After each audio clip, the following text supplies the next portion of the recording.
And we're back after a long while of nonsensical Catan online servers, Catan Universe online servers. So now they're kind of working again, but they just threw out another update that they've had a massive influx of players because I guess this whole, virus thing is going around, so people are hopping on video games and whatnot. Go read a book, man. Let the OG Catan players get their games in. And let no one have bad connections so we can stick a game and see it all the way through. So we're playing Cities and Knights, and in this particular challenge, I lose my starting city, but I still come back. And with the willpower and the try-hardness of a vengeful Catan player, I come back and I win this game. And I went first, so that means my city had to be last. Now I put it on the 3-6-11 because I want to get that paper. I want to get, I guess if you're using the slang term paper in real life, money, so I can move out of my parents' house. That would also be nice. But I want paper. Also, cloth is good. Actually, I'm blue. I'm looking at green like I went first. I'm blue in this game. I'm usually used to being the color green. Let's get my bearings straight here. Talking the audio after I've recorded the gameplay, of course, because as you can see, if you can tell, that little white bar on the bottom of the screen means I'm playing on my iPhone. So I'm the blue pieces on the board. I'm trying to upgrade to get the science bonus with my paper and the trade bonus with my cloth. And there is a surprisingly small amount of stone on the board. There is a 5, a 4, and an 11. I am built on none of those. So what am I going to do? I'm going to try to head over to that 11 stone to at least get something. That's kind of why I'm going for the science bonus, so I can get one card of my choice if none of my numbers are rolled. And at this point, I just know that I have to build a settlement because I know my city's probably going to get destroyed by those barbarians because, no stone. Probably people aren't going to trade me any stone, so I won't be able to build a knight. So instead of building a knight, I'd rather just build another settlement and just get more resources rolling in. And it was crucial that I build that extra road to get down to that 9, 10, 11 with the 2 wheats and the 1 sheep, because I need all the wheat I can get, because as you all know, no wheat is pretty much signaling your defeat. So I already had a 9 wheat, but to get another 9 wheat is just, the icing on the cake. And an 11 wheat, I guess, is the cherry on top.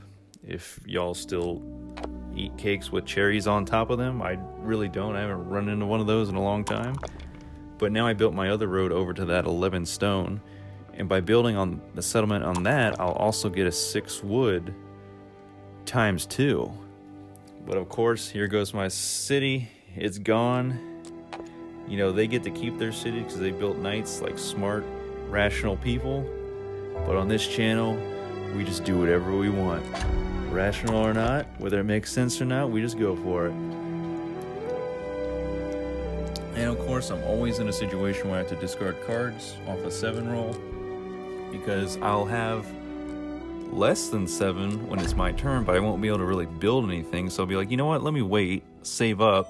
And of course, by the time it gets back around to me, I'll roll a 7 and just burn some cards, because I get all the cards in between my turns. Just how it works out. I'm always pretty unlucky rolling a good number on my turn. So now I have a 4-length road in total, and 1 more road on that road system, and I'll have longest road. But I'm not too worried about taking that right now. As you'll see later, green is trying to battle me for longest road as he rolls a 7 right here.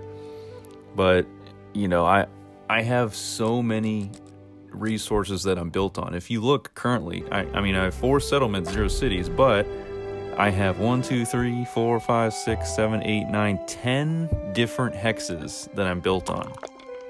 And I only have 4 settlements. I've built 1 more road and a settlement, and I'll have a probably go for that 8 sheep, 10 wood, and that 3-for-1 port.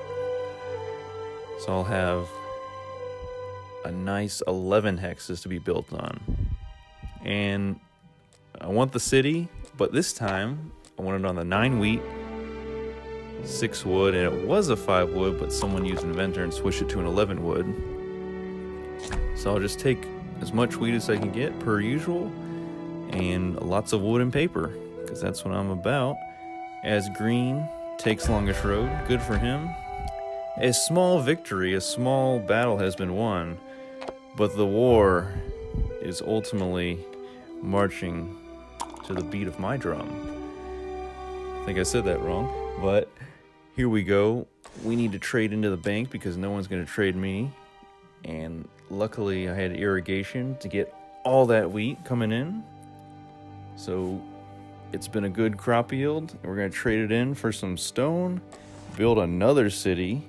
And you have that right, folks. I have 0 knights built, but thankfully the other players have built enough knights to where I don't have to worry about building knights. They could move one of their knights to deactivate it to screw me over at the last minute, but they don't. And thankfully they just have so many knights that it doesn't matter. And one of them can get the victory point. It ends up being green. I wish it would have been red, but could not have done anything against that, because green has too many knights out in force out there on the board. So we are playing to 13 victory points. So now I'm, thinking about longest road, trying to secure that as I build this settlement here. Because green is at 8. 5 victory points is pretty hard to build in one turn. So I'm, very confident that I have a few more turns to get myself all set up. And you see green built a road pointing towards my 4 brick, 5 wheat, 11 wood in the middle of your screen. He's going to move his knight there and shut off my longest road. My incoming longest road, because he still has it. So he is planning ahead, which is smart. But when I'm just built on all these hexes, there's really not much you can do. You can shut down one of them at a time, which red might very well do.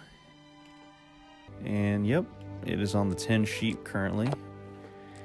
But instead, I am going to not get longest road or take it, even though green is now at 10 victory points, only 3 victory points away. But I get alchemist, and I can roll whatever I want. And thankfully, with Inventor, he switched my 5 to 11, and I have a second 11, so why not roll an 11 and get a stone, 2 wood, and 2 paper. I'll build a settlement on that sheep port with a 3 wheat, 10 wood. And now it's just up to the roll of the dice, really. I mean, green might have won in the short, got ahead, in the short run. But as we all know, the story of the tortoise and the hare, you keep grinding it out, set yourself up, plan for the long term. It all works out in your favor eventually. So green is now at 11 victory points, but so am I. So, let's see. It's my turn. He has a knight on one of my right, smack dab in the middle of my road system there. But I'm just going to build a road. And I just need to build 2 more roads, connect up both my road systems, and then get his knight out of there. And I'll be pretty golden. Now, Master Merchant does take any 2 of my cards. You get to look at the entire person's hand and take 2 of whatever you want. Now that is just, in my opinion, the best progress card in the game besides Spy. Now if you have Spy, the blue progress card, you can take a look at someone's progress cards, all of them at once, and take 1 of whatever you want. It's really hard to beat that card, honestly. And at this point, I have won the game. I will use Engineer to be cheeky, and then I will trade in for a city. Upgrade my city, so actually I don't even need longest road because I just have a myriad of resources incoming to me. So that's the moral of this story. If you lose your city early on Cities and Nights, don't rage quit, because there's always a chance you can come back and steal victory from the hopes and dreams of others. Thanks for watching. I'll see you later.